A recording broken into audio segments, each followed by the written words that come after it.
గ్రామంలో సిఎస్ఐ సియోను దేవాలయం నందు సిఎస్ఐ 78వ ఆవిర్భావ దినోత్సవం సందర్భంగా జెండాను ఆవిష్కరించిన reverend Alexander. Church of South India స్థాపించబడి నేటికి 78 సంవత్సరాలైన సందర్భంగా బాపులపాడు గ్రామంలోని సిఎస్ఐ సియోను దేవాలయం నందు జెండాను ఆవిష్కరించారు.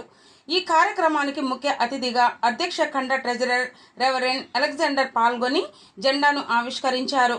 ఈ సందర్భంగా ఆయన మాట్లాడుతూ చర్చ్ ఆఫ్ సౌత్ ఇండియా స్థాపించబడి నేటికి 78 సంవత్సరాలు పూర్తయిన సందర్భంగా సమస్త పాస్టర్లకు, సంఘాల విశ్వాసులకు శుభాకాంక్షలు తెలియజేస్తున్నామని, 78 సంవత్సరాల క్రితం క్రీస్తు సువార్తను ప్రకటించడం కోసం చర్చ్ ఆఫ్ సౌత్ ఇండియా ఒక సంస్థను స్థాపించి నేడు అది ఒక వృక్షంలాగా వ్యాపించి నేడు అనేక మంది విశ్వాసులకు నీడనిస్తుందని తెలిపారు.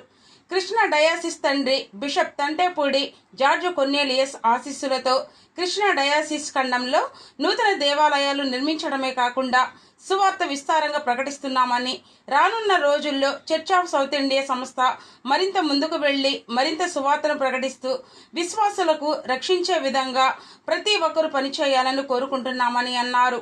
ఈ కార్యక్రమంలో బాపులపాడు సంఘ pastor reverend Dudde Anil Kumar, Bapulapadu CSI church secretary Dayala Ajay Naidu, parish members, స్త్రీల మైత్రీలు సంఘ సభ్యులు తదితరులు పాల్గొన్నారు.